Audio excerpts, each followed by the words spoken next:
नमस्कार, मैं राकेश परमार और आप देख रहे हैं महत्वपूर्ण मुद्दा। महत्वपूर्ण मुद्दे में आज सबसे महत्वपूर्ण विषय तो यह था कि मध्य प्रदेश में विधानसभा चुनाव की जो दूसरी लिस्ट भारतीय जनता पार्टी ने जारी किया है, उसमें दिल्ली से बहुत सारे लोग भेजे गए हैं। कुछ संसद सदस्य हैं, कुछ केंद्र में मंत्री हैं और इन लोगों का कार्यकाल अभी बाकी है। यह जो लिस्ट है, भारतीय जनता पार्टी का भारतीय जनता पार्टी का दिल्ली दखल है या मध्य प्रदेश में उम्मीदवार ढूंढने से नहीं मिल रहा है, जिससे वजह से उनको दिल्ली से लोग भेजने पड़ रहे हैं। यह एक बहस का मुद्दा विपक्ष ने उठा दिया है। कांग्रेस ने तो इसको बड़ा जोर शोर से उठाया है। मेरा अपना मानना है कि इस तरह का निर्णय पार्टी का अधिकार है कि वो निर्णय ले कि उसको किस तरह के उम्मीदवार और कौन उम्मीदवार कहाँ चाहिए। यह उसका प्रोरोगेटिव है और इसके लिए कोई आदमी कुछ नहीं कह सकता। पार्टी अध्यक्ष जिसको चाहेगा उसको टिकट देगा और यह देना उसका काम भी है। लेकिन मैं एक बात जरूर आपसे ये कहना चाहता हूँ कि दिल्ली के जो नेता हैं, जब जब राज्य के कामों में दखल दिए हैं, उनको मुंह की खानी पड़ी है।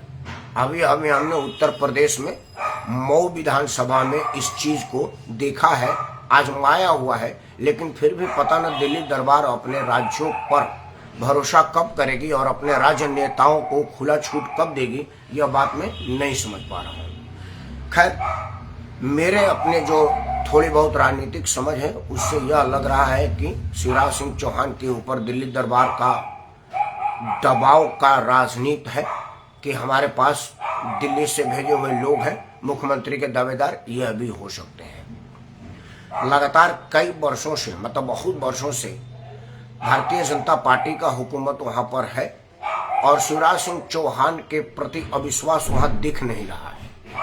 भारतीय जनता पार्टी में सबसे ज्यादा दिन तक मुख्यमंत्री रहने का रिकॉर्ड शिवराज सिंह चौहान के पास है।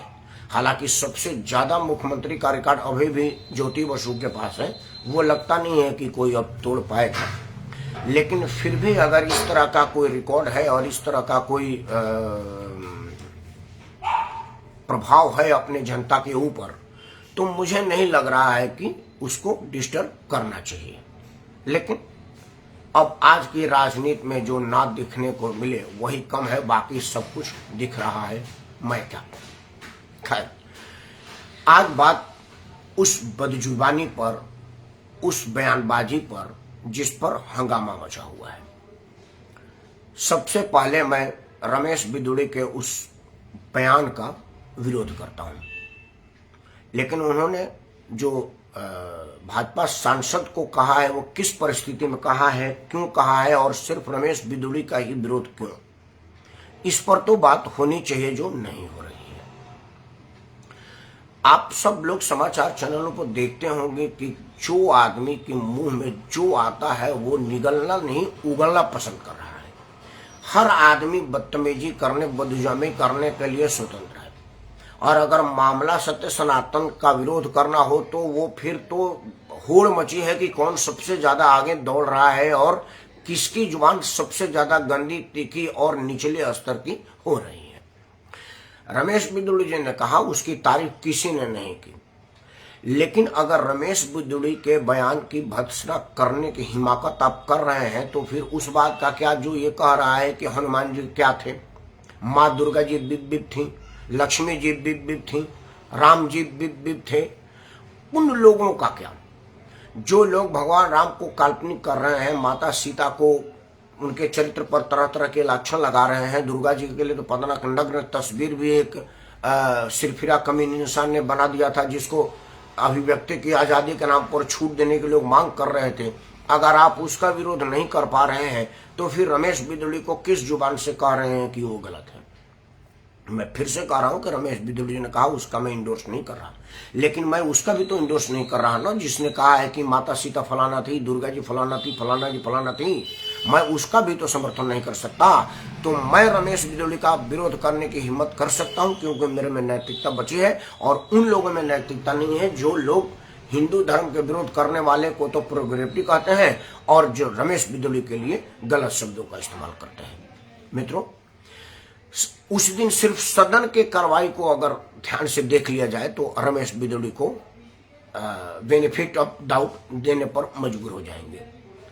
प्रधानमंत्री के कार्यक्रम में जिस तरह से दानिश ने लगातार डिस्टर्बेंस करने का प्रयास किया, लगातार बदतमीजी की और लगातार टीका टिप्पणी की, रमेश बिदुड़ी के बोलने में भी जिस तरह की उद्दंडे उसने किया, उसने जो दिखाया, उस पर कोई भी आदमी भड़क सकता है।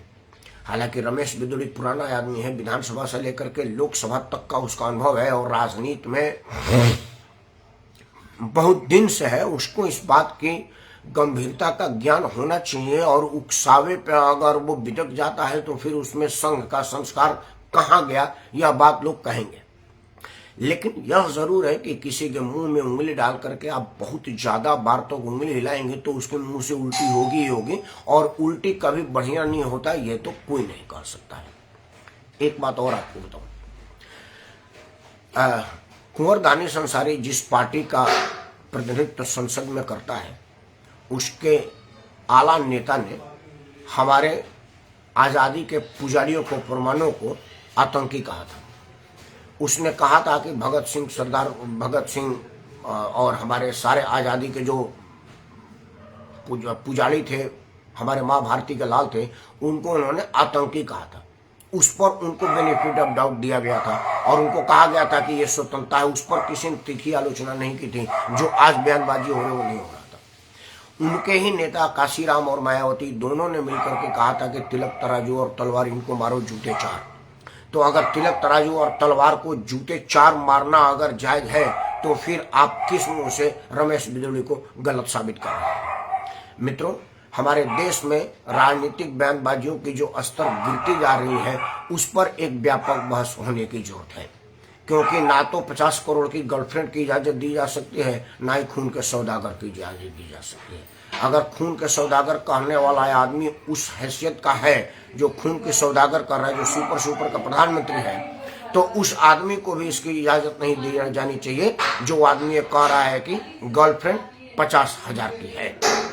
इस बात पर बार बार ध्यान देने की बात है कि कभी भी अगर एक तरफ से आप बदजुबानी करते हैं तो दूसरे तरफ से आप फूल की उम्मीद कर नहीं सकते और आपको फूल नहीं मिल सकता है। लेकिन फिर भी राजनीति में मर्यादा और जुबान को कंट्रोल करके रखना ही सबसे बड़ा समझदारी है। लेकिन अगर हमारे राजनीति में समझदारी होती तो 4.5 लाख रुपया सालाना पाने वाला आदमी 10 करोड़ रुपया एक दिन में 1 घंटे में होटल में नहीं फूंक देता और बड़ी बेशर्मी से फोटो शूट करके दुनिया को दिखा रहा है कि ये वो फूल जिसको रोते हुए मैं चल रहा हूं 1 करोड़ रुपए की है और आमदनी मेरी 4.5 लाख है। तो अगर इस तरह की नैतिकता राजनीति में होगी तो ये कैसे हो पाता? राजनीति में नैतिकता होगी तो 26 जनवरी के परेड में चप्पल पहनने वाला आदमी 25,000 का जूता पहन करके मॉर्निंग वॉक नहीं करता। यह नैतिकता हमारे राजनीति में होती तो कहां से दिखता? 150 रुपया का कुर्ता का दिखावा करने वाला आदमी चार्टर प्लेन से दुबई ऐश करने के लिए नहीं जाता। यह बात राजनीति में नैतिकता होती तो कहां से होती? राजनीति में नैतिकता करने वाला आदमी जिसने 5वीं तक भी पास नहीं किया है, वो चार्टर प्लेन में जन्मदिन मना रहा है, यह कहां से होती? इन सब चीजों को देखने के बाद एक चीज जरूर मैं कहना चाहूंगा कि जो जितना बड़ा बदतमीज है वो उतना बड़ा राजनीतिज्ञ है। यह बात बड़े दुखी मन से और बड़े भारी मन से मैं कहने पर मजबूर हो रहा हूं। मित्रों, इन सब चीजों पर एक ही बात कहा जा सकता है कि अगर तेरी चुप है तो मेरी चुप क्यों नहीं। अंत में मैं रमेश बिदुड़ी का बयान का भर्त्सना करता हूं, लेकिन साथ साथ में उन तमाम लोगों के बयान का भर्त्सना करता हूं। सिलसिलेवार तरीके से बता देता हूं 4-5 नाम। लालू प्रसाद के पार्टी का वो नेता जो शिक्षा मंत्री भी है, बिहार का चंद्रशेखर यादव, आप उसको क्या कहेंगे? अखिलेश यादव का महामंत्री जो कि पहले मंत्री भी था, स्वामी प्रसाद मौर्य, जो मायावती का तलवे चाटा करता था, वो अखिलेश का चाट रहा है, उसको क्या कहेंगे आप? और भी कई उदाहरण है। अभी स्टालिन का बेटा उदयनिधि स्टालिन, जिसने जितनी बेहयाई से की बात कही है, उसको क्या कहेंगे आप? कांग्रेस के वर्तमान अध्यक्ष मल्लिकार्जुन खड़गे का बेटा प्रज्ञान खड़गे, जो कि कर्नाटक में मंत्री भी है, उसके बयान का क्या कहेंगे आप? अगर इन सब लोगों के बयान को आप सही कह रहे हैं तो मैं रमेश बिदुड़ी के बयान को सही कह रहा हूं। अगर ये सारे सही हैं तो रमेश बिदुड़ी भी सही है, और अगर ये सारे गलत हैं, रमेश बिदुड़ी पहले गलत है। आप में हिम्मत है तो इन सब लोगों को गलत कहिए, रमेश बिदुड़ी को गलत मैं कह रहा हूं। मैंने रमेश बिदुड़ी के बयान का भर्त्सना और निंदा प्रस्ताव पास कर दिया है। आपकी औकात है तो आप इन लोगों के विरुद्ध निंदा प्रस्ताव पास करिए और उन लोगों को गलत कहिए, तब जा करके कह पाएंगे। यह नहीं है कि मेरा वाला है तो सही और तेरा वाला है तो सही नहीं है। यह जब तक रहेगा तब तक भारतीय राजनीति में बदतमीजी और बदजुबानी बढ़ती रहेगी और आज से निजात नहीं मिल सकता है।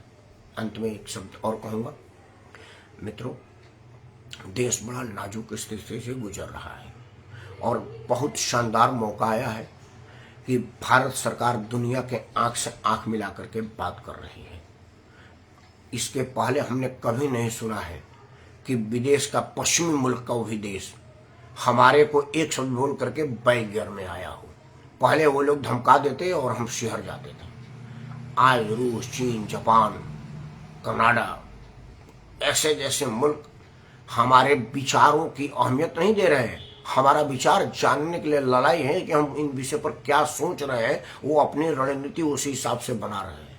ऐसे जो मोमेंटो हमारे सरकार का दुनिया में स्थापित हो रहा है, ये टूटे ना, इसीलिए इन सब छोटी छोटी चीजों में बटे ना, क्योंकि सब लोगों का उद्देश्य हमको बांटना है और हमको कमजोर करना है, क्योंकि विदेशी शक्तियां लगी हुई हैं इस सरकार को अस्थिर करने के लिए। क्योंकि यह सरकार है तभी आज हमारा विदेश मंत्री दुनिया के बड़े पंचायत में कहा है कि आतंकवाद को सहारा देकर के जो देश नाम कमाना चाहते हैं उनका साथ कोई नहीं दे सकता, और अमेरिका को कह सकता है अमेरिका में बैठ करके कि आपका आतंकी बढ़िया और मेरा आतंकी खराब। अब यह रवैया नहीं चलेगा, क्योंकि ये भारत वो भारत नहीं है जिसको आप डिक्टेट करते थे और हम करते थे।